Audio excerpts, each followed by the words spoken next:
Buenas noches, gracias por su presencia el día de hoy en nuestra conferencia, nuestra primera conferencia del 2025. Y quiero darle las gracias por todo este acompañamiento que tuvimos en el año pasado, 2024. Pero hoy iniciamos, empezamos nuestras actividades académicas y en verdad les quiero agradecer su presencia el día de hoy. Soy el maestro Jorge Enrique Gómez Sánchez. Para los que no me conozcan, bueno, pues soy abogado. Me dedico a litigio y además soy académico en varias universidades, en unas en línea y otras presencial. Y bueno, una de las costumbres que tenemos en este grupo de trabajo es estar con ustedes en diversas conferencias gratuitas. Hoy vamos a tener un gran tema, vamos a verlo de una manera muy práctica, vamos a ver algunos cuestionamientos finos relacionados con el control de detención. Es un tema en verdad bravísimo. Si nos evocamos a realizar punto por punto este tema, nos llevaría como 3 días aquí con ustedes, pero bueno, lo vamos a ver de una manera central, específico y con unos matices que les va a encantar. Hoy tenemos el tema de control de detención, como ya les comenté. Quienes no me conozcan, bueno, también tenemos nuestros canales de redes sociales como YouTube, Facebook, y también, bueno, también manejamos grupos de WhatsApp, en los cuales son grupos muy serios, en los cuales pueden ustedes integrarse. Son totalmente académicos, totalmente de ayuda entre abogados y también para estudiantes, y bueno, hacemos muchísimas actividades gratuitas para todas y todos. Bueno, vamos a iniciar con nuestra presentación del día de hoy. Quien guste copia de la presentación puede subir su correo electrónico para que lo tengan ahí presente, ¿ok? Vamos a poner nuestra presentación el día de hoy. Espérenme tantito, ahorita lo ponemos. Ok, ok, ok. Que hicimos aquí unos pequeños cambios respecto a dónde tenemos las presentaciones, porque uno de mis discos externos estuvo fallando. Entonces, para no tener ese problema, pues tuvimos que hacer uso de la memoria de la computadora, pero obviamente vamos a regresar a nuestros discos externos. Bueno, control de la detención. Bueno, es un tema que es bien importante. Nosotros conocemos, ¿no? O sabemos dentro de lo que es el proceso penal. Que, bueno, tiene un inicio de investigación, puede una investigación iniciar a partir de una denuncia, a partir de una detención en flagrancia, a partir de diversos actos de investigación que se realizan en la carpeta de investigación. Y bueno, al llevarse a cabo una detención en flagrancia en ese supuesto, pues la primera audiencia que se va a registrar o la primera que se va a realizar es el control de la detención. Después de ello se lleva a cabo lo que es la audiencia de formulación de imputación, posteriormente la vinculación a proceso. Se determinan las medidas cautelares y se inicia lo que es la investigación complementaria, para posteriormente que inicie la etapa intermedia o de preparación a juicio y posteriormente lo que sería al final, que sería la audiencia de juicio oral, en la que, bueno, va a haber una sentencia condenatoria, una sentencia absolutoria, dependiendo que determine el juez de enjuiciamiento, y posteriormente se llevará a cabo la ejecución de sentencia en el caso de salir condenado, y bueno, ahí entra un tipo de juez que se denomina juez de ejecución. Entonces, en primera instancia, una audiencia de control de detención, bueno, viene a partir de una detención en flagrancia. Es importante esta figura porque, bueno, se tiene que realizar diversos análisis con respecto a, bueno, cómo se llevó a cabo esa detención. Vamos a ver también una cuestión muy importante que se llama el control preventivo, así de manera rápida, y vamos a ver cómo está estructurado, ¿no? Cómo debemos nosotros analizar un control de detención. Hay varias líneas, hay varias formas de analizarlo, pero bueno, vamos a ver una pues para principiantes, para que ustedes que se están iniciando en el sistema penal acusatorio, pues bueno, vayan adentrándose poco a poco, porque es una denuncia difícil, ¿eh? No crean ustedes que es bien fácil y que digamos, ay, vamos a buscar cómo lograr que el juez determine control, o sea, una ilegal detención, ¿no? ¿Cómo buscarlo? O como Ministerio Público, ¿no? El Ministerio Público va a buscar que determinen una legal detención. Entonces, vamos a ver por las ambas vertientes y bueno, pues es importante que lo tengan en mente. Bueno, ¿cuáles son las formas de detención? ¿Dónde está señalado? Recuerden, aquí hay algo bien interesante. Si nos ponemos a hablar de derechos fundamentales, obviamente que el privar de la libertad, pues tiene que estar motivado y fundado. O sea, el que quites la libertad a una persona, pues obviamente viene a consecuencia de. Entonces, uno de los derechos fundamentales es la libertad. Entonces, un servidor público o una persona puede quitar momentáneamente esa libertad, pero ¿en base a qué? Ah, bueno, pues que hubo un acontecimiento en el cual pues, se va a motivar y fundar, puede ser el privar de la libertad de una persona. La Constitución Política Mexicana, nuestra Constitución Federal, pues indica, bueno, cuáles son los momentos en los cuales una persona puede ser detenida, ¿no? Porque le estás privando de un derecho fundamental. Obviamente que hay muchas cuestiones, parte dogmática, hay muchas cuestiones relacionadas con el tratamiento de los derechos fundamentales. Y bueno, por ejemplo, uno de ellos que lo hemos visto en los diplomados de juicio de amparo, los diplomados de la Suprema Corte, que es famoso test de proporcionalidad. Aquí no vamos a ver el test de proporcionalidad porque bueno, primero tendríamos que analizar cuáles son las etapas de este test de proporcionalidad, sino que vamos a verlo directamente para no irme un poquito más allá, porque en verdad, les digo que esto es todo un tema y si hablamos de derechos fundamentales, pues nos abarcaríamos unas 2, 3 horas mínimo. Y eso, a ver si terminamos, porque es un tema fascinante, ese test de proporcionalidad que yo les comento. Pero bueno, ¿qué establece la Constitución? Bueno, el artículo 16 constitucional indica que nadie puede ser molestado en su persona sino en virtud de un mandamiento escrito de la autoridad competente que funde y motive la causa legal del procedimiento. Entonces, en la Constitución te dice, bueno, no puede ser molestado siempre y cuando exista un mandamiento por escrito, un mandamiento por escrito para que tú puedas ser molestado, pues obviamente es una citación, por ejemplo, del Ministerio Público en sede ministerial, una citación, por ejemplo, una audiencia de formulación de votación sin detenido, porque te están molestando, o sea, te están llamando, ¿no?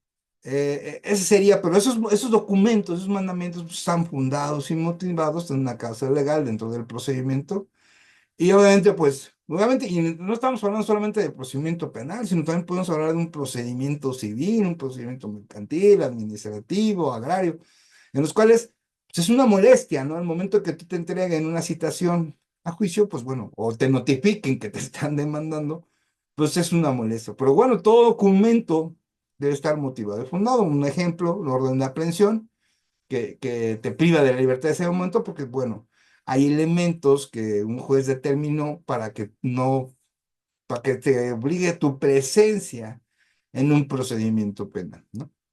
Ok, muy bien. El artículo 16 párrafo tercero de nuestra Constitución ya nos especifica, bueno, qué debe de contener esa orden de aprehensión.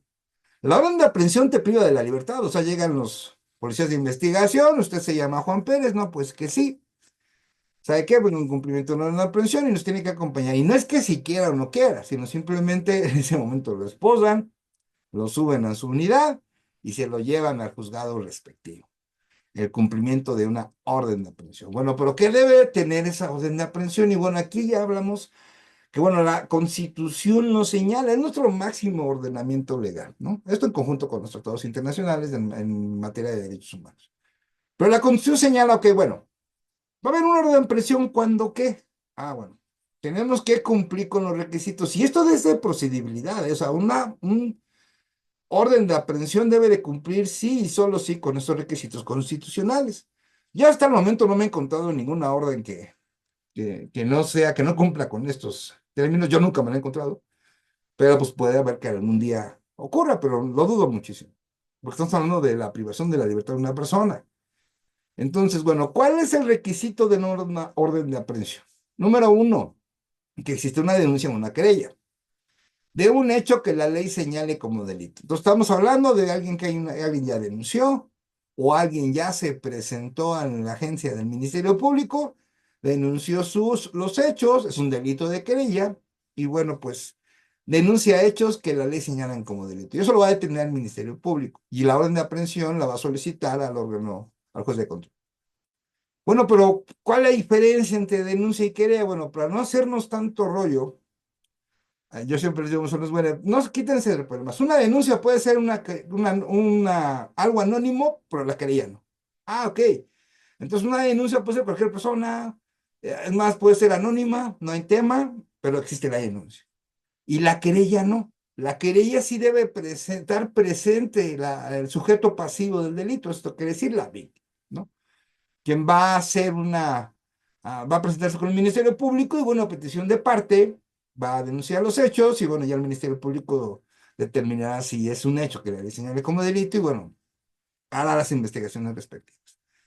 Entonces, para que haya orden de aprehensión, debe haber denuncia o querella de un hecho que la ley señale como delito y además que esté sancionado con plena privativa de libertad. Estamos hablando de que un hecho que la ley señale como delito, un artículo, un delito mencionado en los códigos penales, pues bueno, tendrá que tener ese delito una sanción pena privativa de libertad. Hay delitos que no tienen, bueno, hay artículos en los cuales no tienen una pena privativa de libertad, nada más que dar multa, ¿no? Que están apuntados, por cierto. Además, bueno, ya vimos denuncia, querella, hecho que la ley señale como delito y esté sancionado como una pena privativa de libertad. Y otra que obren datos de que se cometió ese hecho, o sea, que existan datos de prueba ya que ese hecho se cometió, y la probabilidad de que el indiciado lo cometió por acción de su comisión. Y bueno, aquí ya nos metemos más, un poquito de fondo con respecto, bueno, ¿cuál será esa probabilidad? ¿No? Bueno, aquí digamos que esa probabilidad es muy vaga, o sea, es un campo muy abierto que puede generar pues que las órdenes de aprehensión te las den con mayor facilidad al Ministerio Público. El estándar probatorio en lo que respecta a de la orden de aprehensión pues es muy bajo con respecto a la probabilidad de que el iniciado cometió persecución de comisión, porque cualquier indicio, yo lo vi, alguien lo vio, alguien ya dijo, hay un testigo, X, Y, Z, ya con eso es suficiente porque te quieren orden de aprehensión.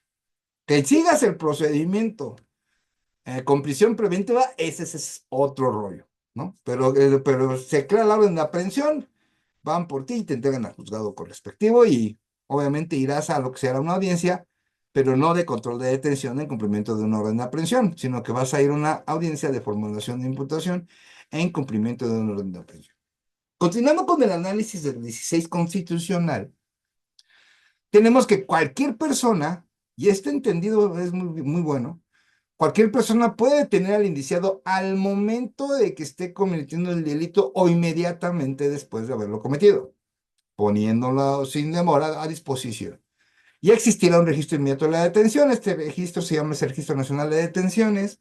Los elementos policiales tienen una clave y todo esto para meter ahí su información. Y bueno, obviamente no nada más la persona que realizó la detención, sino también el Ministerio Público tiene que ratificarla, ingresa a su página también. Y bueno, se crea la ratificación de ese Registro Nacional de Detención. Bueno, aquí la Constitución es muy clara. Cualquier persona es cualquier persona.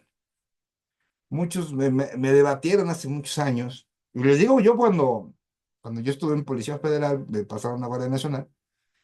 Decían, no, es que los de Guardia Nacional no pueden hacer detención. Le digo, no, pues ¿por qué dices que no? Dice, la Constitución es muy clara. Artículo 16, párrafo quinto. Cualquier persona, ¿no?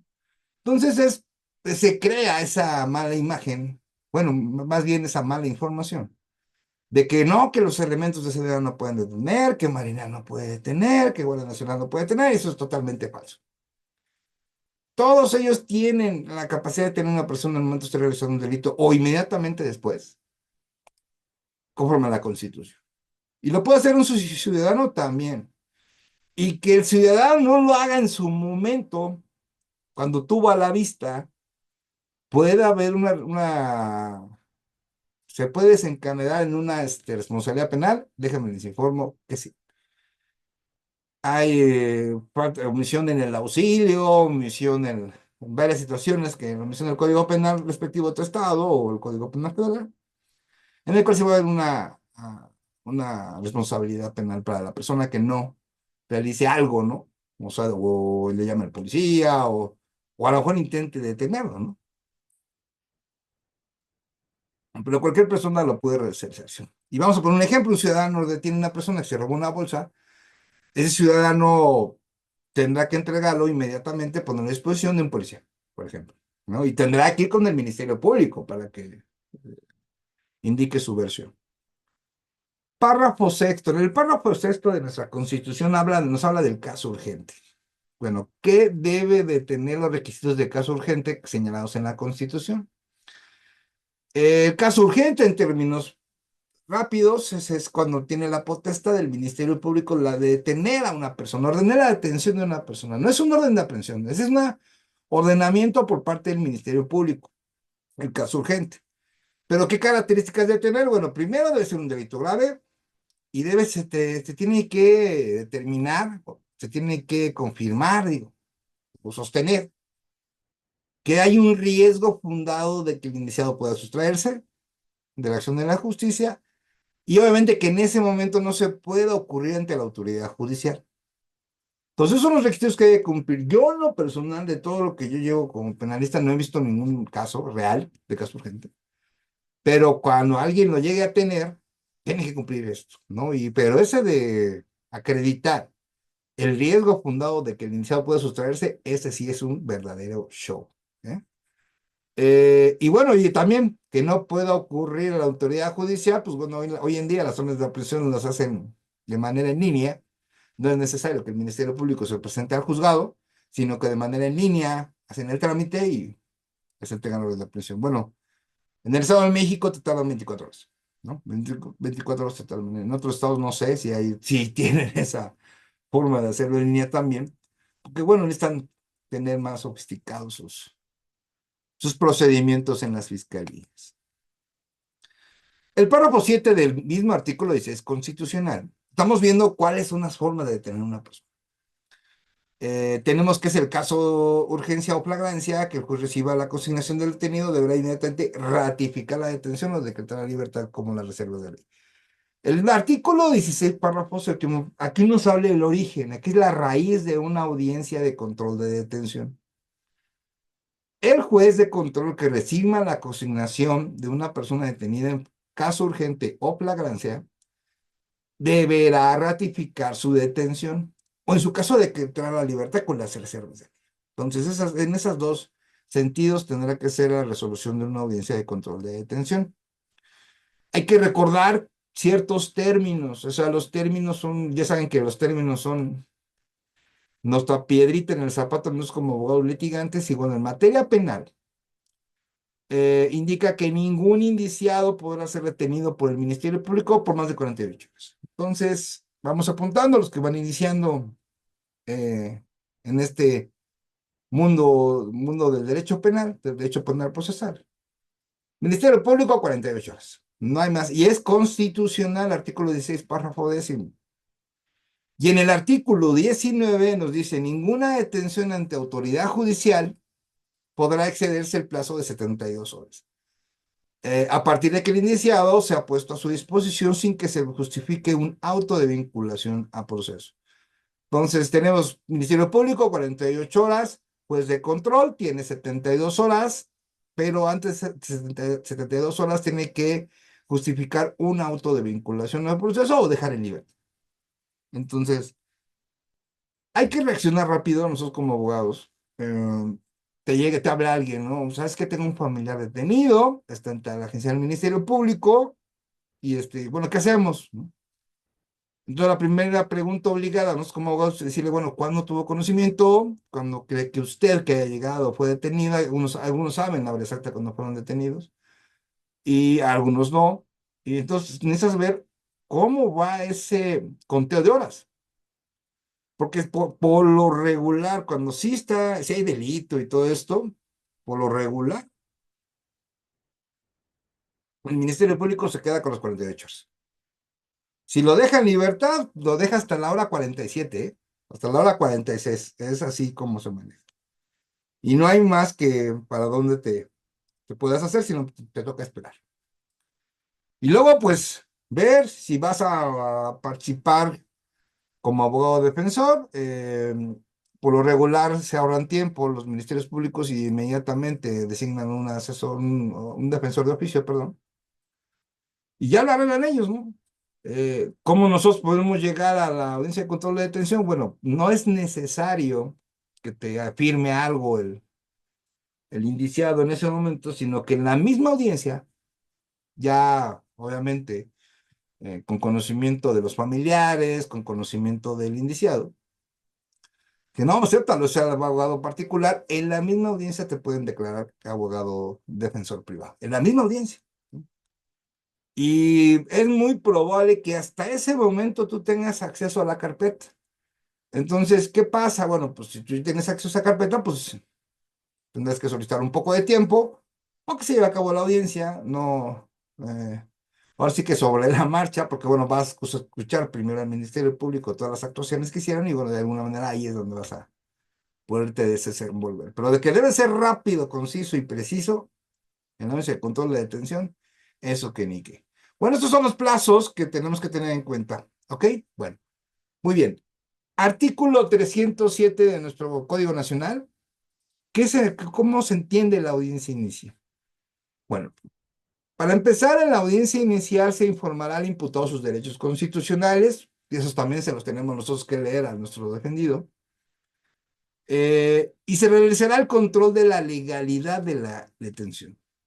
Si correspondiera, se formulará la imputación, dará la oportunidad de declarar al imputado, se resolverá sobre las solicitudes de vinculación a proceso y medidas cautelares según sea su momento procesal, y se definirá el plazo del cierre de la investigación.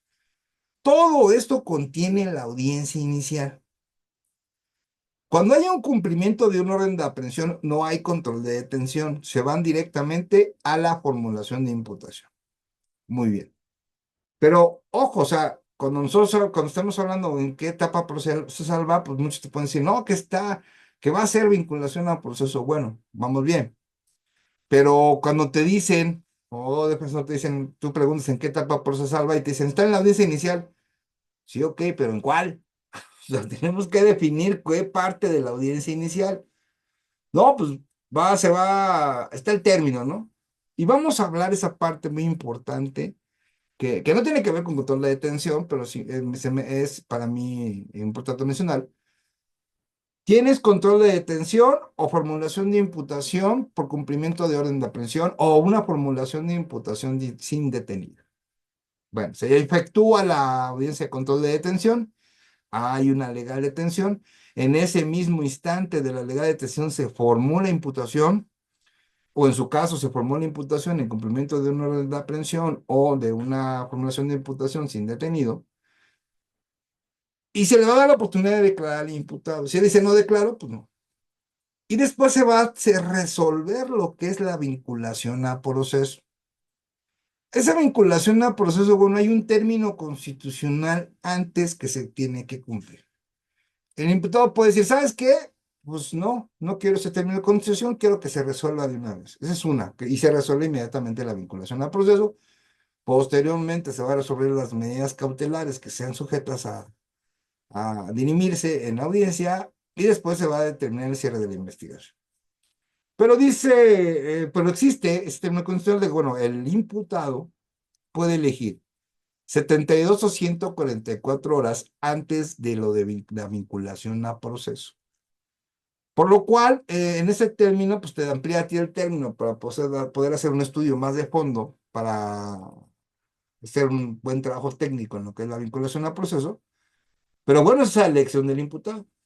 Por lo regular, se toman las 144 horas y ya. En ese momento ya el juez define nueva fecha para la vinculación a proceso y bueno, ya se determinará cuál será lo subsecuente. Entonces, recuerden, la audiencia inicial es control de detención, formulación de imputación, oportunidad de declarar imputado, solicitudes de vinculación a proceso y medidas cautelares y se termina con el cierre de la investigación, audiencia inicial. Durante la audiencia inicial, se verifican los actos procesales que no pierden su naturaleza, como el derecho fundamental, el control de la detención y la determinación respecto a la situación jurídica del imputado, calidad jurídica que se afirma de conformidad al párrafo 10º del artículo 16, el primero del correlativo 19, ambos de nuestra Constitución. Entonces, Que aquí lo interesante es, bueno, ¿cuáles son los puntos centrales que se va a definir un control de detención? ¿Qué pasa en un control de detención? Ahorita más adelante lo vamos a ver.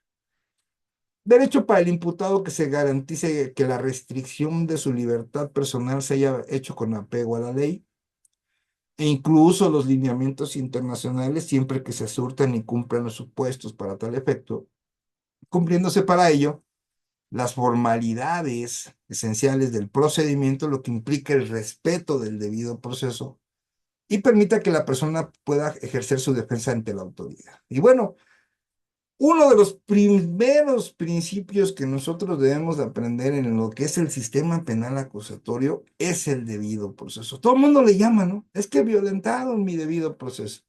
Es que hay violaciones al debido proceso. Ok, está muy bien. O sea, existe esa figura, debido proceso.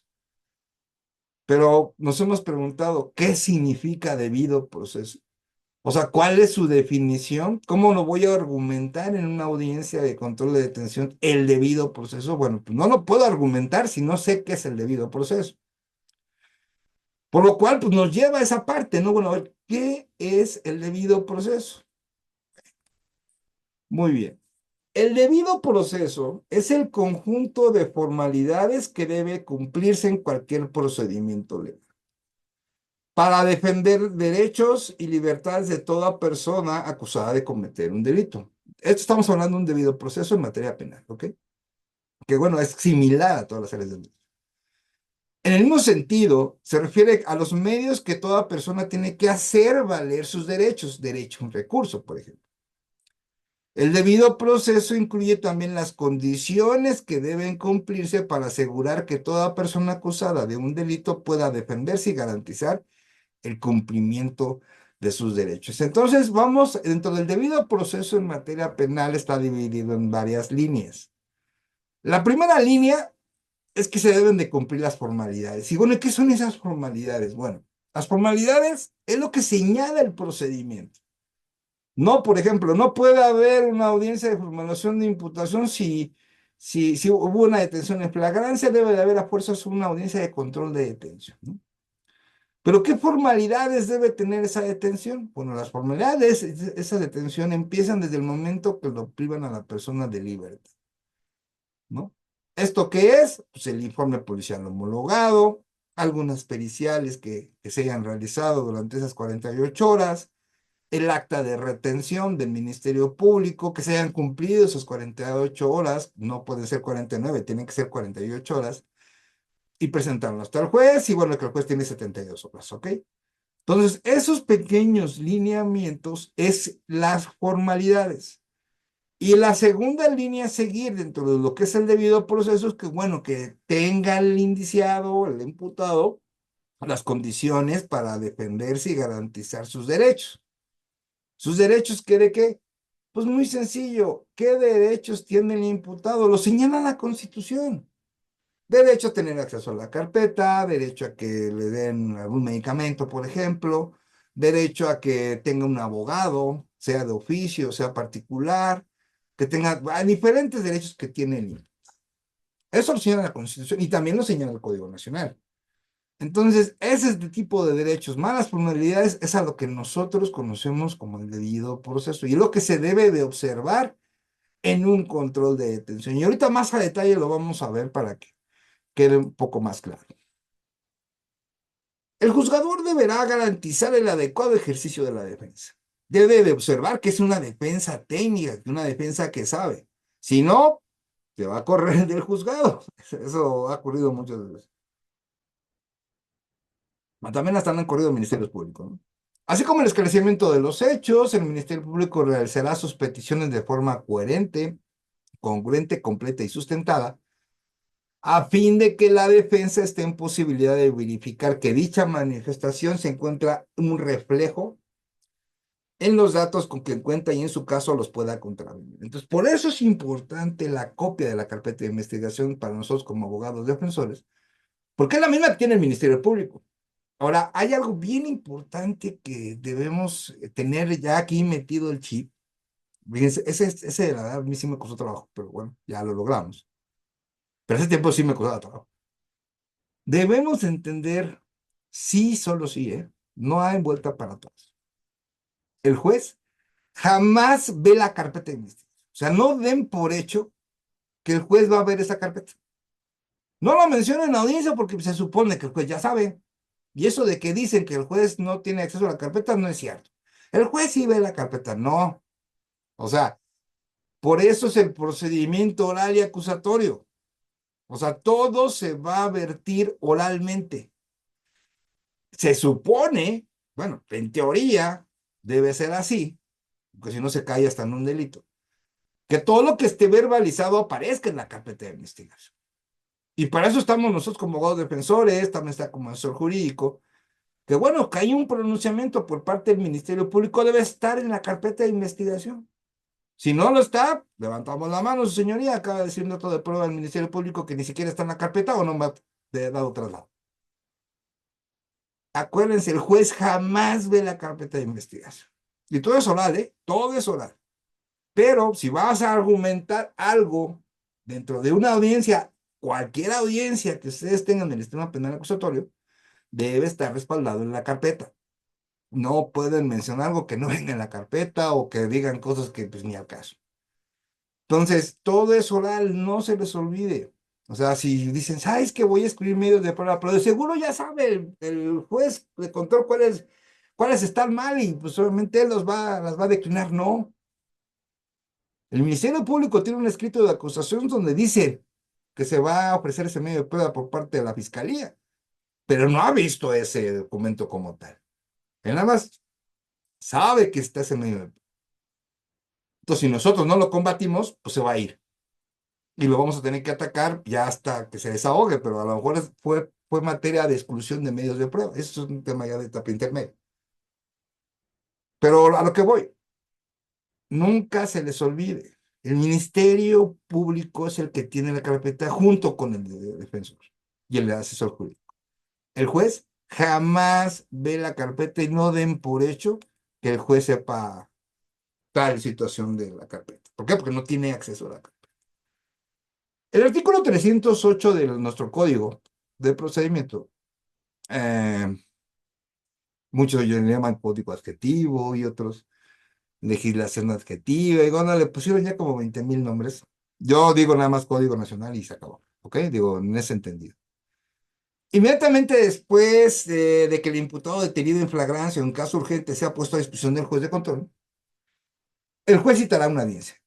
Y por lo regular, ahí se los pongo, cuando pone a disposición, por ejemplo, hoy a una persona por un delito en flagrancia o caso urgente ante el juez, la audiencia es el siguiente día, ¿eh? O sea, ni crean ustedes que se van a esperar mucho, para que estén atentos.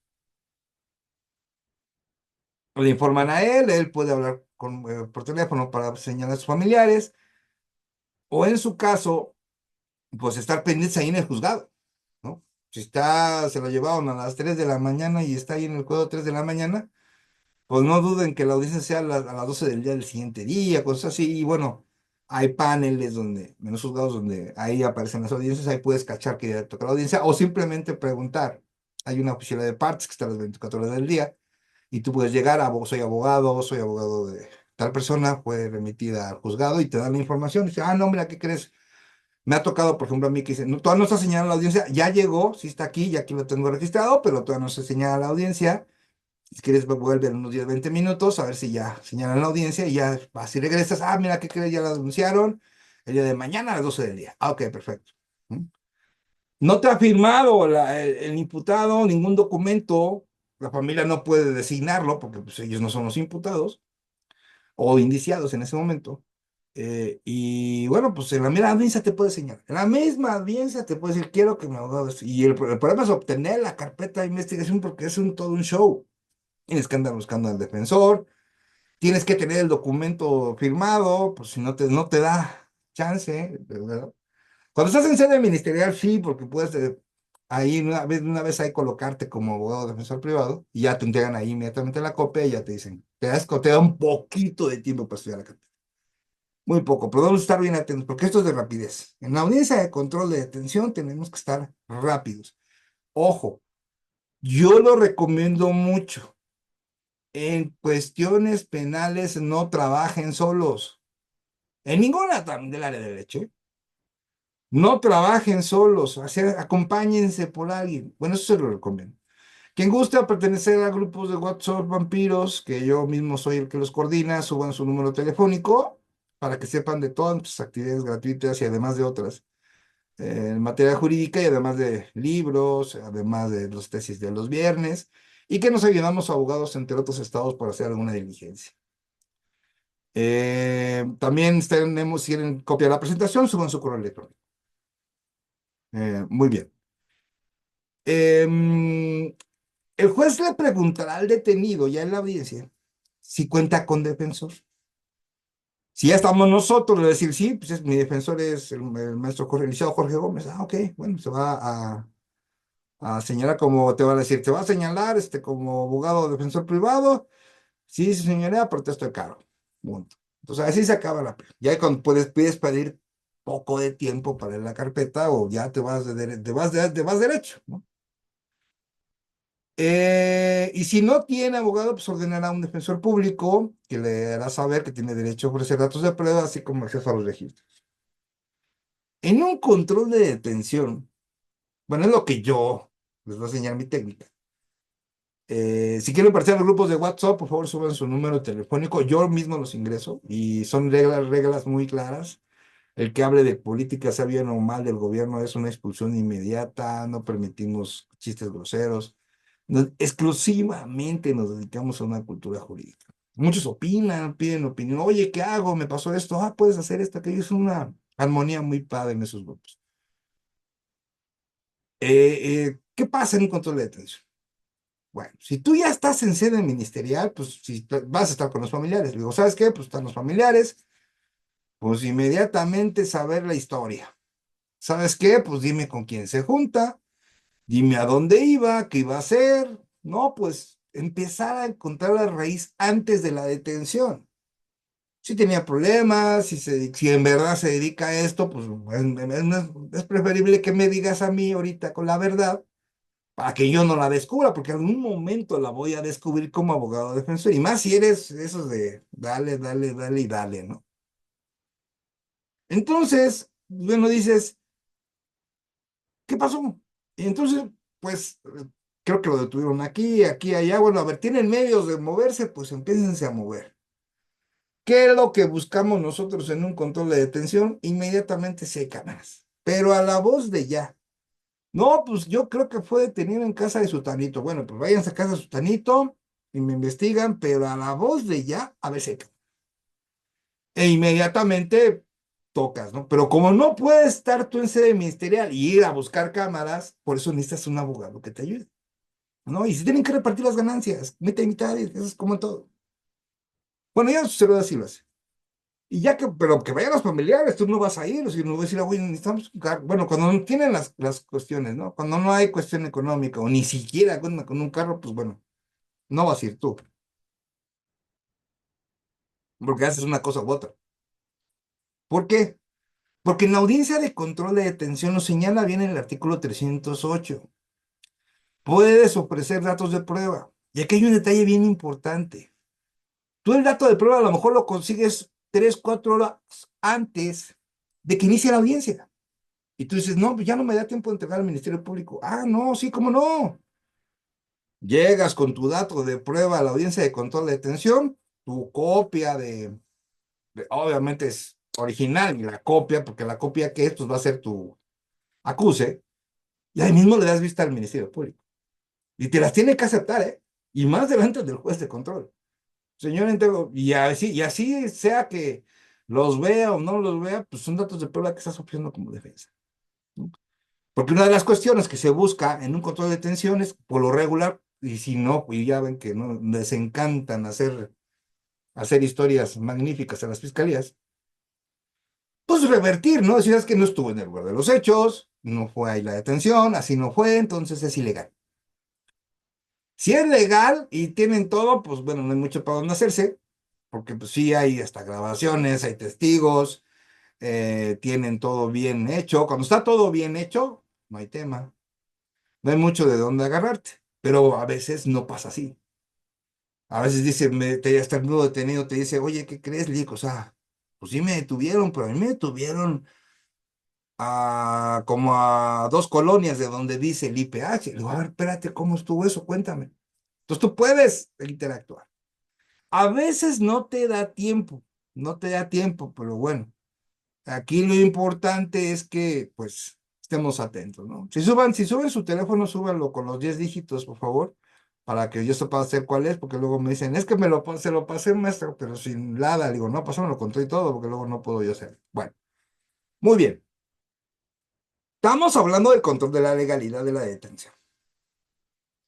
El Ministerio Público deberá justificar las razones de la detención y el juez de control procederá a calificarla, ¿no? Obviamente le da el uso de la voz al Ministerio Público para que justifique esas razones de la detención. Va a tener que mencionar las horas de la detención. Aquí, por ejemplo, hay algo bien interesante porque muchos ministerios públicos en varias fiscalías a nivel nacional y en la federal también manejan por horarios, ¿no? Horario del hecho, más bien, horario del arribo, horario del hecho, el horario de la detención y el horario de la puesta a disposición. O sea, manejan 4 tiempos. Obviamente que en esos 4 tiempos van a ir inmersos dentro de lo que es la carpeta de investigación, ¿no? Entonces es importante que lo sepan porque es a lo que se van a enfrentar. Y una de las cuestiones que nosotros hacemos como abogados en control de detención es los primeros 2 documentos que tienes que leer a la voz de ya y en minutos es el IPH y el acta de retención o acta de retención o como le llame, porque acuerdo de retención, como le quieren llamar. Así le buscas y ahí lo ves. Entonces, es importante esos documentos leerlos, porque aquí viene lo bueno. Bueno, ¿qué va a calificar el juez de control? Conforme al Código Nacional, dice, va a examinar el plazo constitucional de retención, quiere decir las 48 horas. Pues eso quiere decir que cumplan con las 48 horas y eso lo va a juntar con la puesta a disposición. ¿A qué horas fue la detención y a qué horas fue la puesta a disposición? ¿A qué hora se creó el registro ante el Registro Nacional de Detenciones? Y bueno, todo eso es el primer lineamiento que va a hacer el juez. Y aquí viene uno segundo, que obviamente lo combina el juez de control. Requisitos de procedibilidad. ¿Te acuerdan cómo vimos el debido proceso? Pues aquí es el requisito de procedibilidad. Y bueno, en este caso, ratificándola en caso de encontrarla ajustada a derecho o decretando la libertad en los términos previstos de este código.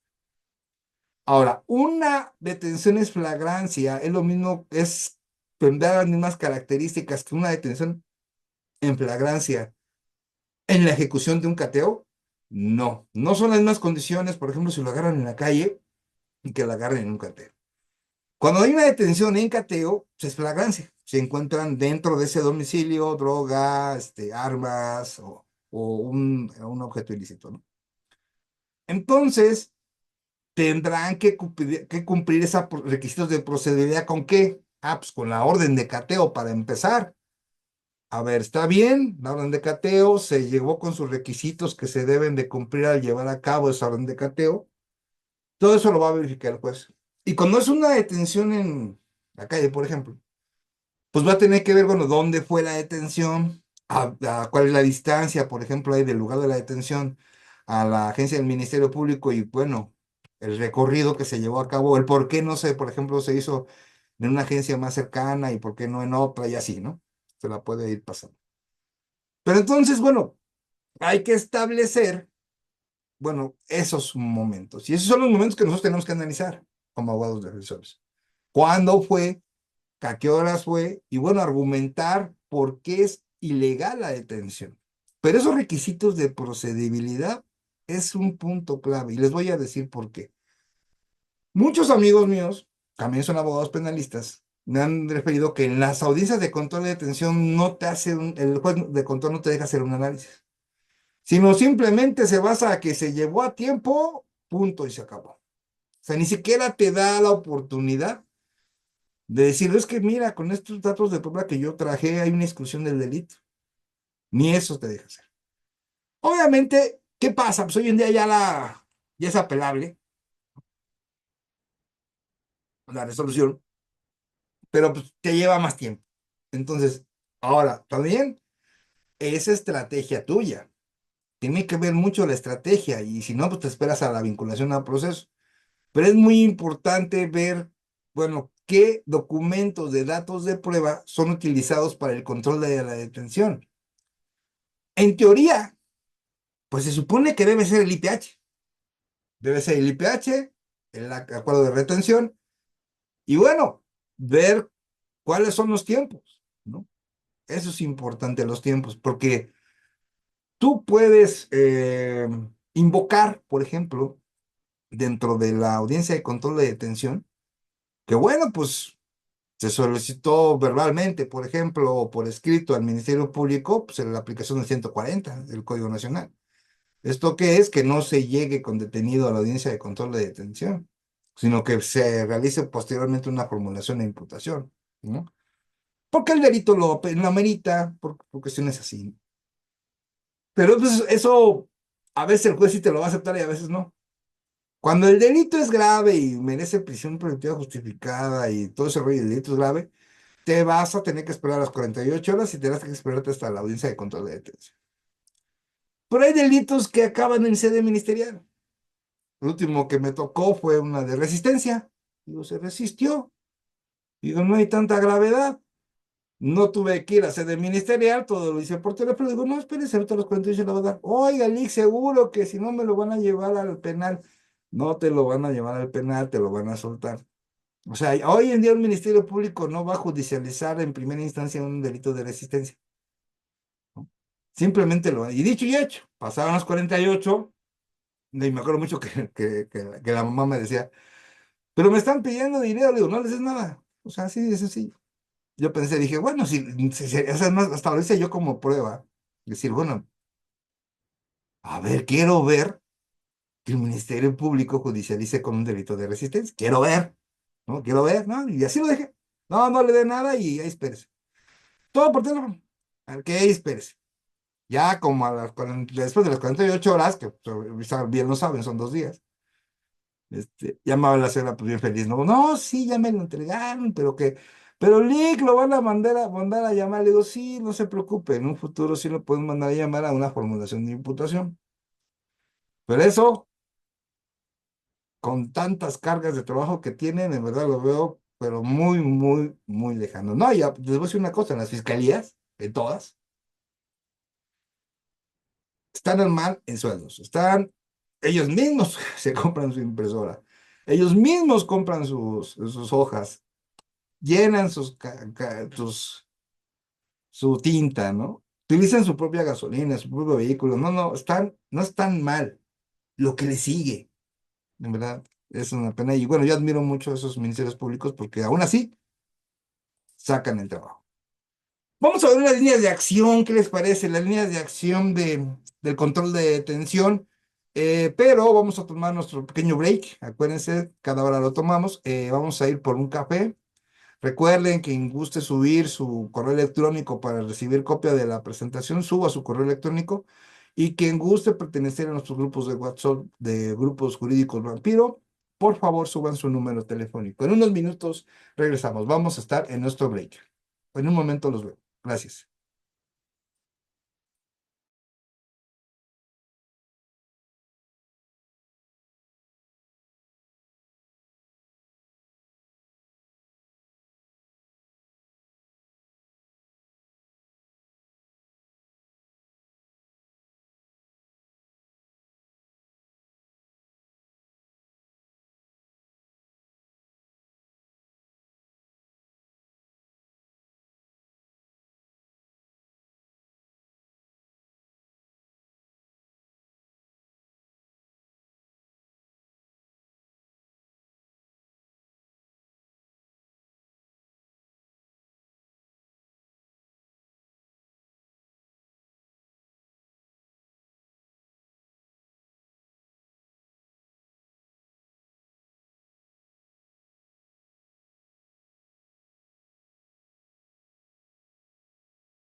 Ya regresamos con nuestra conferencia y bueno, ahora vamos a ver lo que son unas líneas de acción, yo le llamo líneas de análisis en el control de la detención. ¿Qué es lo que debemos que observar nosotros? Primero, tenemos que ver que es un hecho con apariencia de delito. Muchas personas, muchos abogados piensan que esta palabra de apariencia no es viable. Yo en lo personal me mantengo aparte, apartado de que si es bueno decir apariencia de delito. Yo me quedaría con el hecho que la ley señale como delito.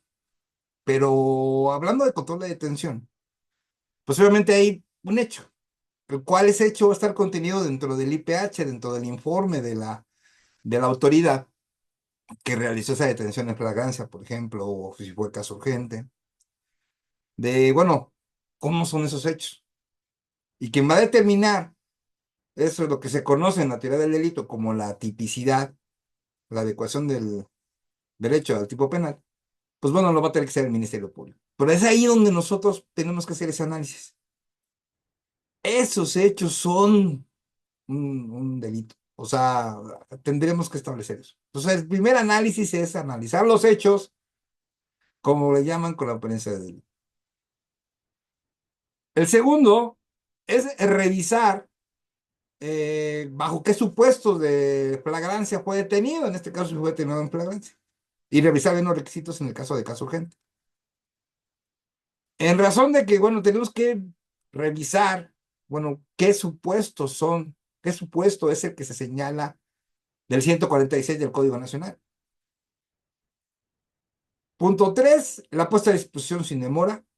Observa bien los tiempos. Eso se utiliza, por ejemplo, tenemos en las redes un programa que se llama Google Maps. La puedes verificar, ¿no? Porque por lo regular todos los IPHs mencionan la coordenada donde fue la detención. Pero pues tiene la coordenada o tiene el lugar donde fue. Calle esquina con tal, calle número tal, aproximadamente número tal, tal colonia. Entonces, puedes verificar la distancia que hay de ese punto a la puesta a disposición, ¿no? A la hora que fue, si había tránsito, si no había tránsito, muchas cosas que van a tener que medir en tiempos. Número 4, la detención máxima de 48 horas es inevitable, se tiene que revisar que si se cumplan con las 48 horas. Y otra, que es el quinto, la licitud de los datos de prueba, ¿no? Se obtenieron con licitud los datos de prueba, pues bueno, hay que observar, ¿no? Hay que observar, es bien importante ver, por ejemplo, una persona que detienen con delitos contra la salud, ¿no? Bueno, si era droga lo que le encontraron o no era droga, eso es súper esencial, ¿no? Y obviamente, pues hay que verificar, bueno, cómo se hicieron esos estudios, ¿no? No somos expertos en química, pero bueno, les informo que nosotros como penalistas, es la área del derecho, pues nos hace casi todólogos, ¿no? Tenemos que saber de todo. Muy bien, vamos a ver, bueno, qué tipos de la vida real es cuando se lleva a cabo una detención. Bueno, la forma de detención, vamos a ver varios supuestos. Esto ya en base, por ejemplo, a lo que es el Código Nacional en lo que respecta a la flagrancia. Bueno, tenemos primero al momento de realizar la actividad ilícita y fue visto por la autoridad. En ese momento es una detención en flagrancia, es una forma de privar de la libertad a una persona, pero ¿por qué? Porque cometió un hecho que la ley señala como delito, lo que conoce como flagrancia. Puede ser que al momento de realizar la actividad ilícita y fue visto por un ciudadano. Eso también es válida esa detención. Recuerden que si es un ciudadano, lo tiene que poner de manera inmediata a disposición de la primera autoridad que vea, en este caso un policía. Y acompañar a ese policía a hacer el ministerio. Eso es muy importante. Ahí tendrá que revisar bien el policía, bueno, si fue bien la detención, si es la persona, por ejemplo, está presente la víctima también. Es importante checar esos pequeños puntos finos para no caer en una privación ilegal de la libertad. Esto es contra la policía. Al momento de la atención a la denuncia ciudadana, vamos a poner un ejemplo, hay una denuncia ciudadana, es anónima, y dice, le llega a la policía de seguridad pública, ¿no? Y dice la denuncia. Hay una persona que se llama Juan Pérez Pérez, va en un carro negro con placas 123, va a pasar por la calle López a las 12 del día y ese carro lleva droga. Entonces la policía investigadora recibe esa denuncia, y dice que va a ser el día de mañana. Entonces el policía al tener esa denuncia, pues no tiene mayor información nada más que la denuncia. Es su deber atender esa denuncia. Entonces, con esa denuncia, con papel en mano, o bueno, con la información a la mano, puede realizar un operativo. Digo, vamos a ver, se ponen de acuerdo, ponen patrullas aquí, patrullas allá. Dice, la denuncia dice que a las 12 del día va a pasar el carro negro 123, conducido por Juan Pérez Pérez, que lleva droga. Y a las 12 del día exactamente pasa sobre esa calle, pasa ese vehículo. Ahí podrá restringir su libertad. ¿Por qué? Porque lleva un documento en el cual dice, aquí me están denunciando que este carro lleva droga. Entonces hay que realizar varios momentos, el control preventivo, que se dirige y todo, bájese del vehículo, vamos a hacer una revisión y encuentran un comportamiento oculto donde lleva droga. Es legalmente la detención, no hay más. Entonces, ¿puede ser a partir de una denuncia ciudadana? Sí. Y es legal también, ¿no? Y más y con los datos precisos. Otra forma de detención es al momento de la ejecución de un orden de cateo. Obviamente, ¿qué parámetros lleva un orden de cateo? Bueno, pues lleva que haya estado abierta una carpeta de investigación, que se haya existido datos de prueba, que hayan realizado informes de, por ejemplo, de la policía. La policía puede generar informes de diferentes naturaleza, no hay un único informe. Un policía puede hacer un informe de gabinete. ¿Qué tipo de informe es el de gabinete? Bueno, el informe de gabinete es la investigación que hace el policía de información que recibe de una denuncia o una investigación abierta, en la cual búsqueda en sus bases de datos, una base de datos principal para un informe de gabinete es Plataforma México. Plataforma México te da fotos de licencia, nombres y direcciones, te da pasaportes, te da que haya sido investigado esta persona o fue detenida esta persona en algún momento. Te dice mucha información, ¿no? Ya el analista va a tener que decir, bueno, de la persona que se refiere a esta denuncia, yo obtuve su foto y obtuve estos domicilios. Ok. Y es una investigación relacionada con la comunidad. Hasta ahí tienes un informe de gabinete, no tienes más información. Entonces el Ministerio Público lo que hace es, ok, ya me informó gabinete esta información, buscó Plataforma México, identificó a las personas que vienen en la denuncia, o que ya está en la investigación, ahora le toca una información de campo. Ok, entonces hay investigadores en las policías, debe de existir esto en todas las policías, ¿eh? Bueno, yo quiero pensar que sí existe. Hay que tener buena fe, hay que creer en las fiscalías, que tienen su área de inteligencia, su área de gabinete y tienen su área de campo y además tienen su área recta. Son tres áreas que deben de contar todas las policías habidas y por haber.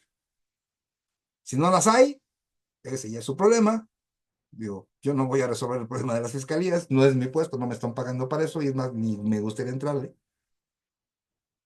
Pero eso es lo que debe tener una agencia policial, sea municipal, estatal, federal, la que sea.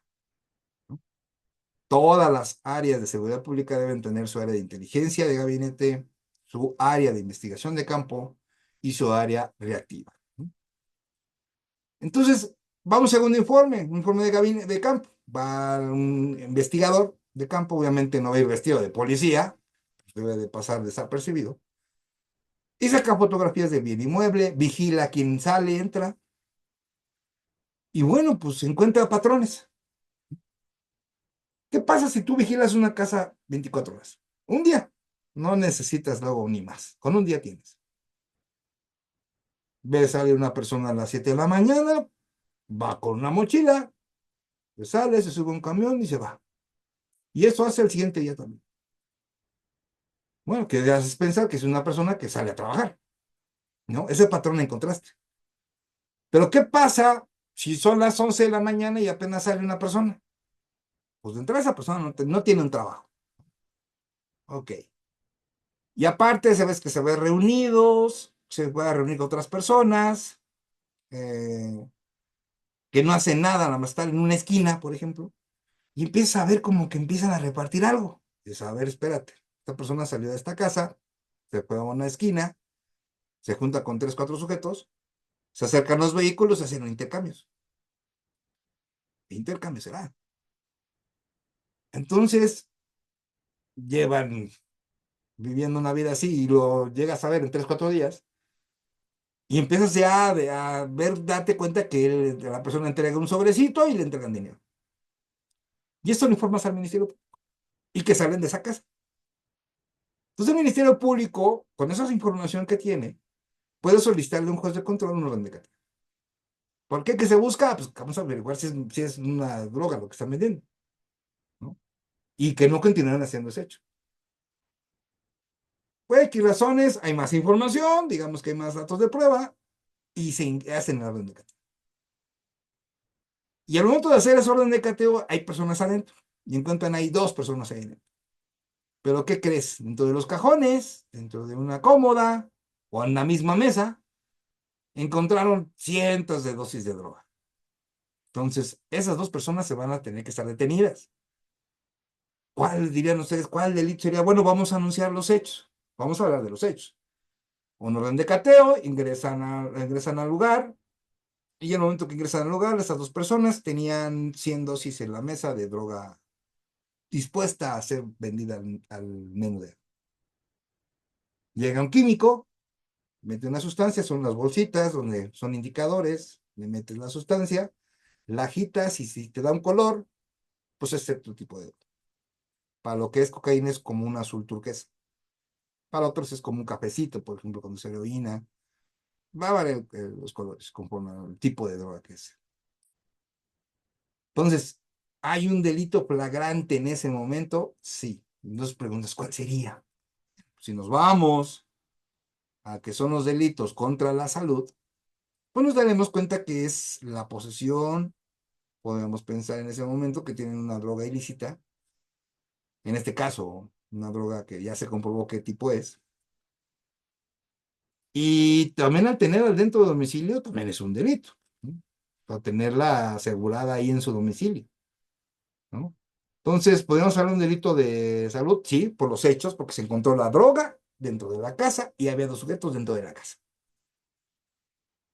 Entonces, esa es una detención, puede ocurrir de esa manera. Aquí sí se tendrá que cumplir con todas las formalidades del cateo, porque ahí les va. Donde una formalidad no se cumple en el cateo, todo se lo lleva a la basura, ¿eh? Y se va a decretar una ilegal detención y van a salir libres las personas. Entonces, hay formalidades del cateo que se deben de cumplir y si no se cumplen, como repito, se lleva todo a la basura. Otra forma de detención es al momento de una inspección por la autoridad. La autoridad puede inspeccionar, claro que sí. Pero ahora lo tiene que hacer con el control preventivo. ¿Qué pasa con el control preventivo? Ahorita vamos a ver cuál es la tesis que la señala, esa figura jurídica. Que bueno, primero se le va a preguntar, va a haber un acercamiento de la autoridad a un vehículo, a una persona, y se le va a hacer preguntas de acercamiento, ¿no?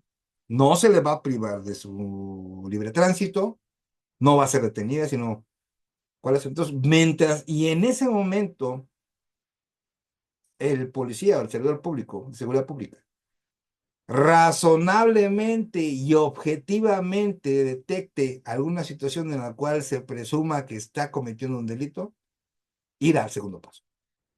Que ya es en ese momento momentáneamente retener a esta persona para hacerle una revisión, para revisar el vehículo, X, y Z. Y donde encuentre los objetos de ilícito, ahora sí podrá realizar una detención en flagrancia. Digo, nos tardaríamos mucho tiempo en explicar el control preventivo, pero bueno, ya se lo expliqué en unos minutos. Y todo esto lo tienen que hacer los policías en su IPH, ya todos. Ahora, ¿qué pasa con los supuestos de flagrancia? Bueno, lo señala el 146 del Código Nacional, en el cual, bueno, ¿cuáles son los supuestos de flagrancia? Ahorita vamos a verlos. Uno, la persona es detenida al momento de estar cometiendo el delito. En ese momento lo ve la autoridad y es flagrancia. En ese momento de cometer el delito. La fracción 2, que es la más controvertida, ¿no? Inmediatamente después de cometer el detenido. Pero siempre, cuando y qué. Ah, bueno, ya lo cometió ¿Y después qué pasó? Bueno, fracción A, digo, inciso A. Es sorprendida cometiendo delito y es perseguida materialmente e interrumpidamente. Alguien lo ve, un policía ve que se robó la bolsa, se echa a correr y el policía va atrás de él. Pero lo está viendo en ese momento el policía, o el ciudadano, en este caso, también puede ser, ¿no? La sorprenden en ese momento o lo sorprenden en ese mismo momento y si es perseguida materialmente. Si es así, es flagrancia. Inciso B, de la fracción segunda. Cuando la persona sea señalada por la víctima o ofendido, algún testigo presencial de los hechos o quien hubiera intervenido con ella en la comisión del delito y cuando tenga en su poder instrumentos, objetos o productos de delito o se cuente con información o indicios que hagan presumir fundadamente que intervino en el. En este inciso B, nos habla de varios supuestos, no nada más es uno. Aquí nos dice, cuando la persona sea señalada por la víctima ofendido, coma, vamos a esa parte vamos a analizar nada más. Ejemplo, llega una víctima y le dice al policía, oye, ¿qué crees? Esa persona me acaba de robar mi vehículo, va en ese vehículo y es mi vehículo. La está señalando en ese momento.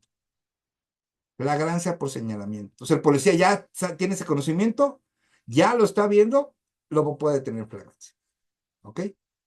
Eso cuando es una víctima. Pero también puede ser por señalamiento, como aquí lo dice, algún testigo presencial de los hechos. ¿Ok?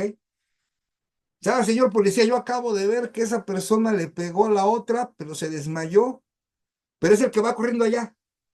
En ese momento, cuando señala a la persona que golpeó a la otra, el policía tiene la potestad de, bueno, es una función policial, de irlo a detener por flagrancia.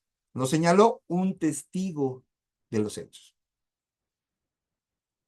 Otra es que, o que hubiera intervenido con ella en la comisión de delito. Esto quiere decir que, pues, en ese momento, a lo mejor los ciudadanos detuvieron a uno, pero no se escapó. Y esta persona que fue detenida lo señala. Digo, no, sí, yo venía con él y pues sí, le robamos el celular y lo golpeamos, ¿no? Pero es el que va allá. Ok, pues van y lo siguen. Y además de que debe ser señalado, aquí ponemos un I, ¿no? Y ese I es muy importante porque no solamente se va a cumplir la flagrancia cuando lo señalen, no es suficiente el señalamiento, sino además debe tener en su poder instrumentos, objetos o productos del delito. Entonces me preguntan, oye, pues si lo golpeó, ¿cuál es el objeto, el instrumento o el producto del delito? Bueno, a lo mejor pues no lo golpeó con nada, sino lo golpeó con los puños. Pero el hecho de que lo están señalando, que esa persona fue la que lo golpeó, sí puedes detenerlo, aún que no tenga instrumentos, objetos o productos del delito. ¿No? No los tiene, pero golpeó a la persona. Y hay un testigo. Pues eso sí, y sí puede tenerse como preferencia. Y aquí muchos me dicen, no, maestro, a fuerzas debe traer algo. Por eso te digo, o sea, entonces imagínate, si yo señalo a una persona que golpeó a otra como ciudadano y esa persona se va corriendo, ¿no puede ser detenida en flagrancia porque no trae objetos?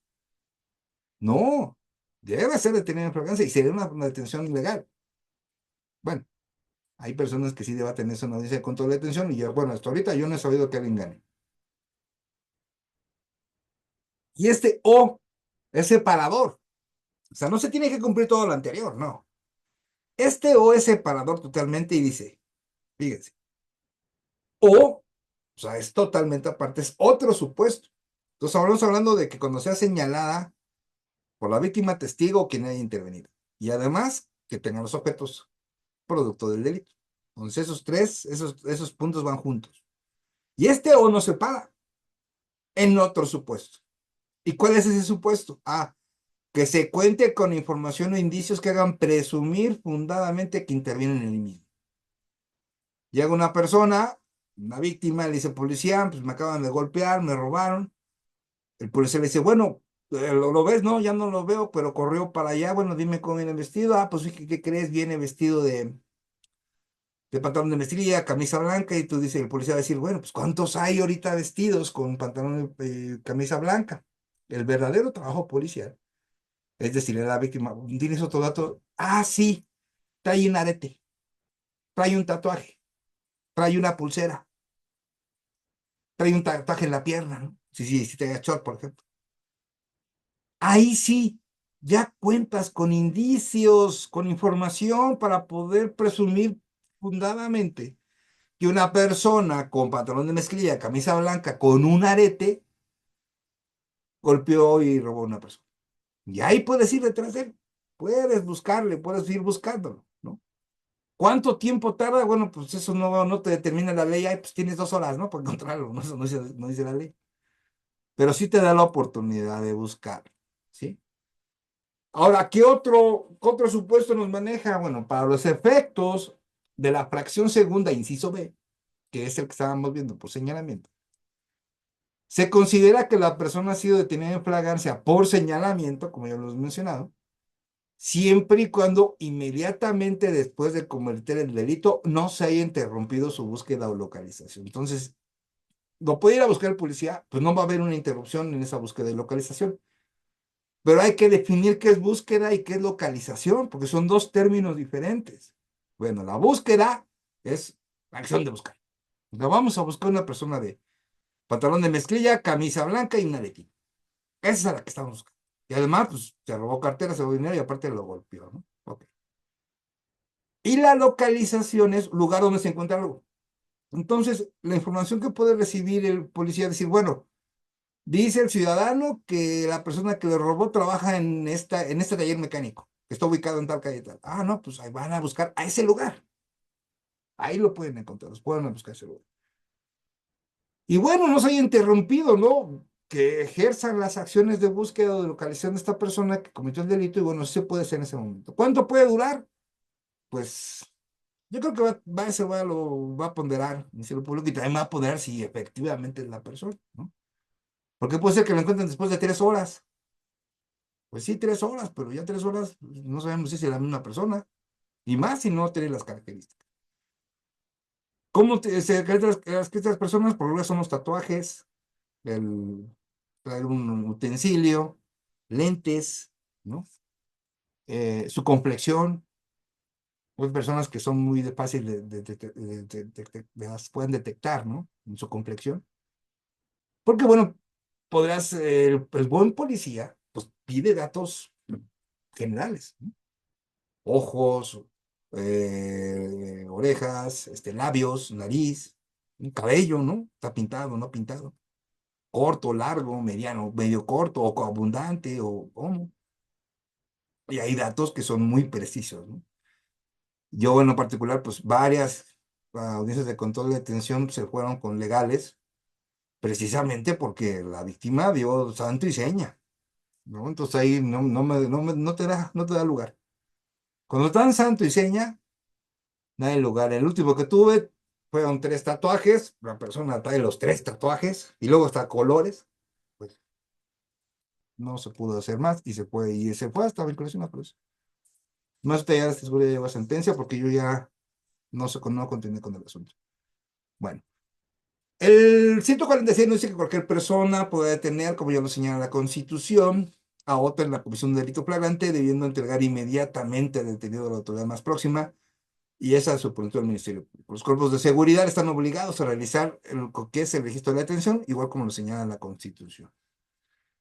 También menciona el Código Nacional lo que es la inspección, pero recuerden, esta inspección debe estar acompañada del control preventivo que ya les expliqué. O sea, no es nada más llego e inspección, no. Ya debe establecerse ese control preventivo que constitucionalmente a mí se me hace muy bueno y que se tiene que exponer en un IPH. La inspección realizada por los cuerpos de seguridad del imputado deberá conducirse conforme a los lineamientos establecidos para tal efecto del presente código, ¿no? En este caso, cuando reciban de cualquier persona autoridad de una persona detenida, deberá ponerla de inmediato. Perdón, ay, es que este frío está bien bueno. Ponerla de inmediato al Ministerio Público que realizará el registro de la hora que están poniéndolo a su disposición. Aquí vamos a hablar con respecto, bueno, hay una detención con los delitos de querella que creen que sí. Va una persona y un policía puede tener una detención a una persona, pero el delito es por querella. Obviamente esta persona, que es la víctima, va a tener que ir a la agencia del Ministerio Público. Y bueno, pues también, o en su caso, que se le notifiquen a la víctima. ¿Qué nos señala el 148? Dice, cuando se detiene una persona por un hecho que pudiera constituirse un delito que requiere querella de la parte ofendida, será informado inmediatamente quien pueda presentarla. O sea, si es un delito que es de querella, pues tiene que ir la persona, la víctima ante el Ministerio Público. Se le concederá para tal efecto un paso razonable a esa víctima, de acuerdo con las circunstancias del caso, que en ningún caso podrá ser mayor de 12 horas, porque ya se realizó la detención en flagrancia, ya está la persona puesta a disposición del Ministerio Público. Y si es un delito que necesita querella, pues necesita estar la víctima. Se supone que en los delitos de querella, pues debe estar la víctima ahí presente. Digo, ahora sí que será muy complicado que un policía detenga a una persona o un ciudadano, te detengo por un delito de querella y la víctima, todo el mundo votando por todos lados, ¿no? No está. O sea, ahí está muy complicado esa parte, ¿no? Pero el código lo señala, ¿no? Y bueno, 12 horas contadas a partir que la víctima ofendida fue notificada o de 24 horas a partir de su detención en caso de que no fuera posible su localización. Si en esos tiempos transcurridos no se presenta la querella, el detenido será puesto en libertad de inmediato. O sea, la querella debe de estar la víctima ahí presente en el Ministerio Público, integrando la carpeta de investigación para los delitos de querella, ¿no? Vamos a poner un ejemplo aquí muy interesante, conforme al Código Penal de la Ciudad de México, le indica que a quien simule encontrarse privado de la libertad con amenaza de su vida o daño a su persona con el propósito de obtener un rescate, con la intención de que la autoridad o un particular realice o deje de realizar un acto cualquiera, se le impondrá de 2 a 8 años y de 100 a 500 días multa. Las mismas penas se impondrán a cualquiera que intervenga en las comisiones de delito. Estamos es lo que se llama la simulación de un secuestro. Están simulando un secuestro.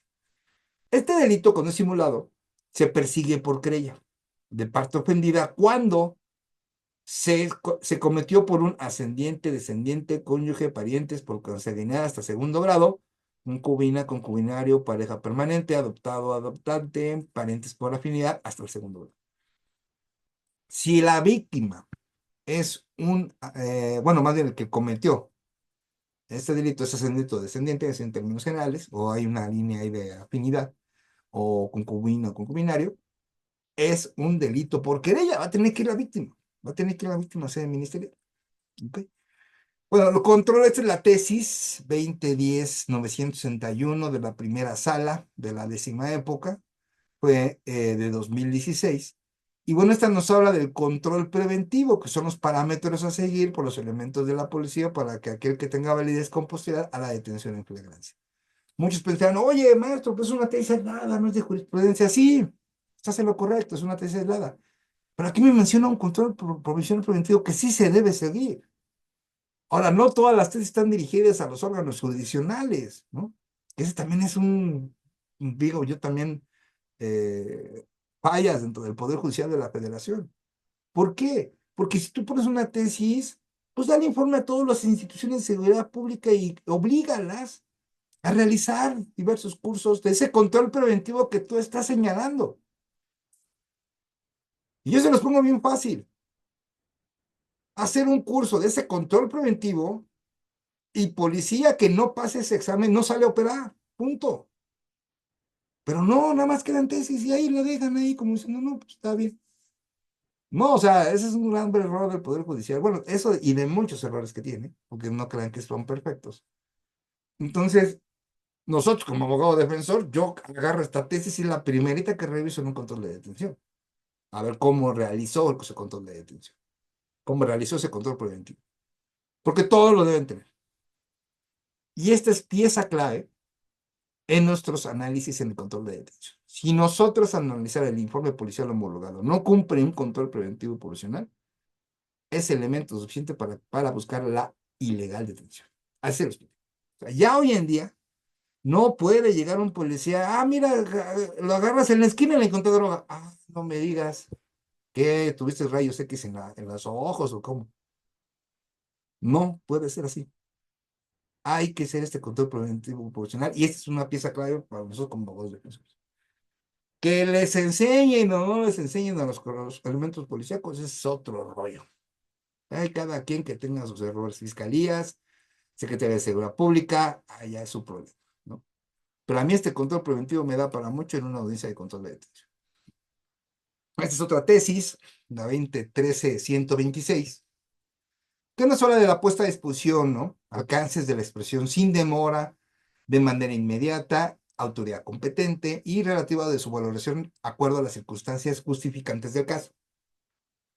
Ahora, ¿puede haber justificantes cuando se tarda en hacer la puesta a disposición? Sí. Puede ser que hubo un mercado, una manifestación, pero si lo ponen bien redactado en su informe, no hay manera que lo puedas atacar. El juez no te va a dar la razón. ¿Por qué? Porque hay una justificación de por qué no se hizo en determinado hora, en determinado momento. Entonces, muchos piensan, no, pues que a mí me importa un comino que haya habido manifestación o que esté el mercado sobre ruedas. No, si está justificado la demora, no vas a poder tú realizar otra cosa. Este es la página, digo, la página principal del Registro Nacional de Detenciones. Recuerden, por favor, subir su número telefónico si quieren pertenecer a grupos vampiro. Y si quieren copia de la presentación, por favor, suban su correo electrónico. Por este registro nos ayuda a nosotros muchísimo también como abogados, porque, bueno, nos pueden hablar y nos dicen, ¿sabes qué? Pues está detenido, pero no sabemos ni en dónde. Ah, bueno, primero, ¿cómo sabes que está detenido? Bueno, ya la familia te dice, bueno, ya conocemos a nuestro familiar, puede ser que esté detenido, ¿no? Ya sabe cada quien qué tiene. Entonces, nosotros podemos buscar desde nuestra casa, desde nuestro celular, si una persona está detenida, sí. ¿Qué datos necesitamos? Primero llenar nuestros datos y después los datos de la persona que buscas. Nombre completo, tienes que pedir el nombre completo, su fecha de nacimiento, puedes sacar su CUR, recomendable hacerlo con CUR, ingresas y te da un resultado. Y si te dice, está tal fiscalía, fue detenido por cuál y está puesto a disposición del agente del Ministerio Público tal, ¿no? Entonces sí te dice santo y seña, ¿sí? Ahora, ¿cuál es uno de los puntos esenciales que nosotros tenemos que revisar en una puesta a disposición, en una agencia de control de detención? Es el uso de la fuerza, ¿ok? Muy bien. Eh, puede resultar benéfico saber si hubo un exceso de fuerza o no. Pues bueno, tú puedes solicitar una ilegal detención de una persona si se hubo un uso de fuerza desmedido. ¿Puedes hacerlo? Sí. Que te dé razón el juez de que sea una ilegal detención, ahí sí está complicado. ¿Por qué? Porque, ok, va a haber una responsabilidad para los policías, no golpeó de más, se le golpeó el brazo, sí. A lo mejor ahí va a haber una sanción o hasta un delito de lesiones o tortura puede ser también. Pero pues, que consideren que sea ilegal la detención, pues sí, te puede dar la razón el juez, pero puedes encontrarte con un juez que te diga, bueno, se da vista al Ministerio Público diverso para hacer unos de tortura y pues sí, te dejan libertad. Pero una cosa puede ser el uso de fuerza, y les voy a poner un ejemplo. La persona hubo un tiroteo, ¿no? Y esta persona recibió 2 balazos. Y esta persona disparó, pero no hirió a ninguno, ¿no? Entonces puede una persona alegar, no, pues hubo exceso de fuerza, porque a él sí le pegaron los balazos, pero él no le pegó a ninguno, ¿no? Ejemplo. Ahí no creo que logres una ilegal detención. ¿Por qué? Porque pues él disparó. Si él no hubiera disparado, pues voy de acuerdo, ¿no? Pero, por ejemplo, si fue un disparo de arma de fuego, hay que ver en qué circunstancias se dio. ¿Qué circunstancias provocaron que la gente de seguridad pública disparara a su arma de fuego? ¿No? Entonces, por esa cuestión, pues no va a tener la razón la defensa en buscar una ilegal detención. Se va a quedar con la legal detención.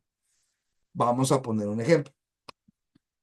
Unas personas se dedican al secuestro, privan de la libertad a una persona, se la llevan en el vehículo, los detiene la policía, los que salen y empiezan a disparar, los policías disparan, repelen, cae herido los 2 delincuentes y son detenidos, ¿no?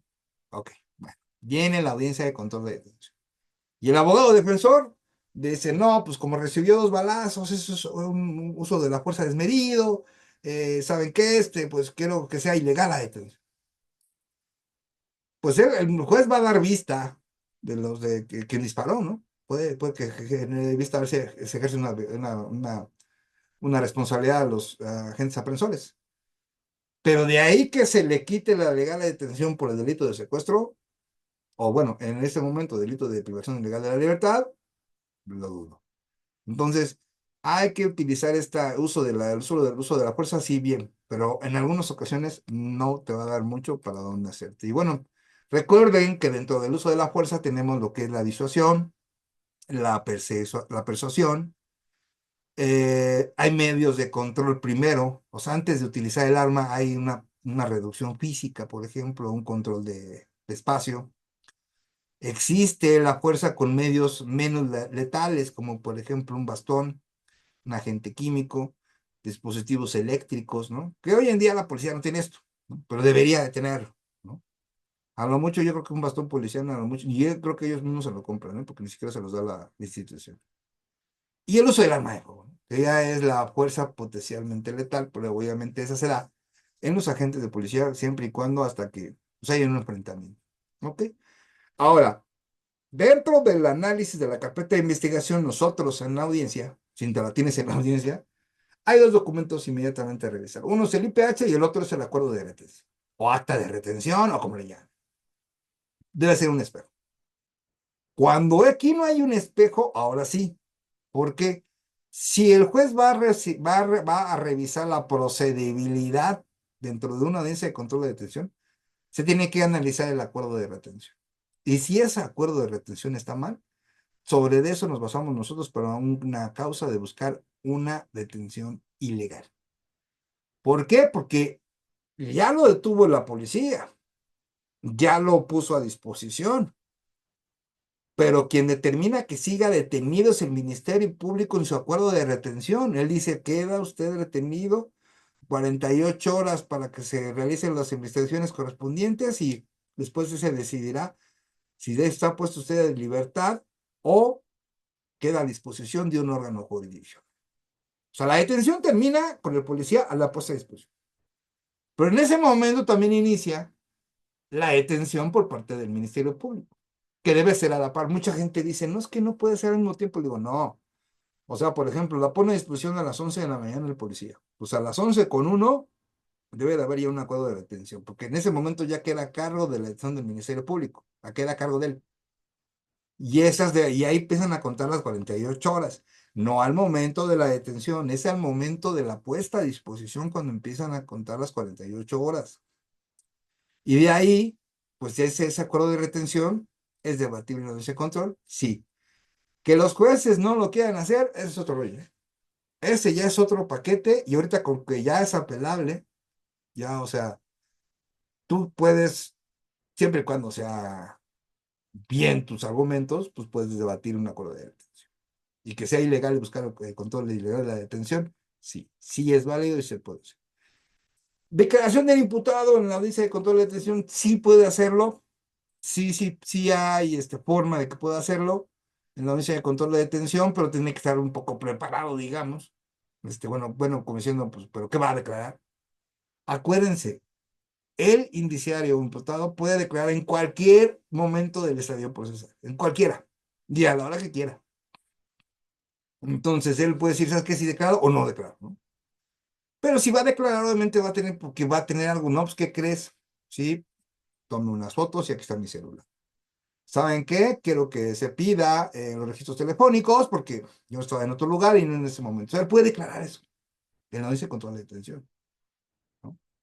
Y a lo mejor pues, no se logra un control ilegal de la detención, se declara legal la detención a sabiendas de que se quiere demostrar que no estuvo en su lugar, que no estuvo en el lugar de los hechos. ¿Por eso en qué ayuda? Ah, eso te ayuda a la vinculación al proceso, porque primero vamos a pedir datos conservados en el cual es su teléfono, es el que traía en su momento, y que bueno, ese teléfono estaba en otro lugar. Y ese es un elemento súper esencial porque le vas a demostrar al juez de control que en ese momento de los hechos él no estaba en ese lugar.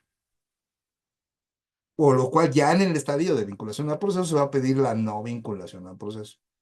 Y obviamente si no se logra, vas juntando más elementos porque te vas a tener toda la investigación comentaria para buscar testigos, para buscar un análisis. Y bueno, ¿quién hace esos análisis de los registros telefónicos? Ahí, por ejemplo, si no lo conoces como abogado, puedes buscar un policía, bueno, un ex policía. A mí, por ejemplo, yo fui policía, sé perfectamente hacer el análisis de registros telefónicos porque lo hice durante muchos años. Y muchos amigos me han pedido ese favor, ¿no? Oye, tengo los datos conservados, ayúdame a analizarlos, ya los analizo yo y se los entrego, ¿no? Obviamente con su previo pago, ¿no? Pero hay gente que sí lo puede hacer, y muchos, ¿eh? Aparte, tú también, si te metes al archivo, es un archivo Excel, tú le puedes hacer mover, quitar o poner y puedes hacer muchas cosas. Y bueno, esta tesis que jamás debemos de olvidar en un control de detención que tiene mucho futuro. Y es una herramienta que sí es importante tomar en cuenta. Es una tesis aislada, pero vuelvo a lo mismo, o sea, esta no está hecha para un juzgador, está hecha para nosotros, para argumentar nuestros asuntos en cualquier, y no solo en materia penal, en todas las materias. Es en la famosa teoría de los frutos del árbol envenenado.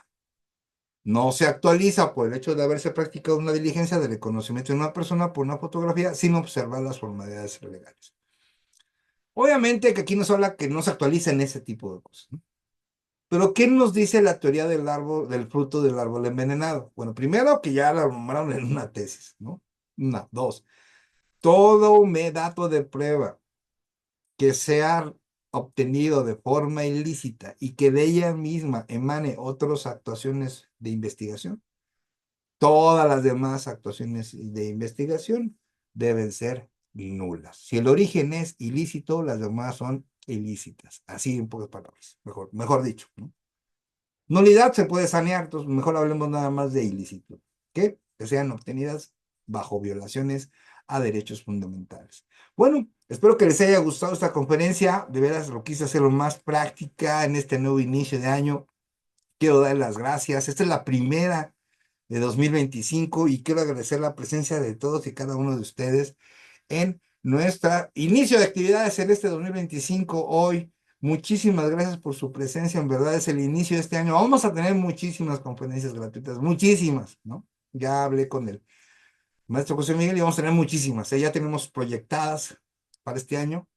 Y bueno, en verdad, muchísimas gracias, en verdad se los agradezco muchísimo y que tengan ustedes un excelente 2025 lleno de paz, lleno de salud, lleno de amor, lleno de muchas cosas que se merecen ustedes y de mucho estudio también, por favor, mucho, mucho estudio y porque nos tenemos que siempre nosotros estar preparados, siempre todo el tiempo. Muchísimas gracias, en verdad se los agradezco. Permítame un momento, por favor.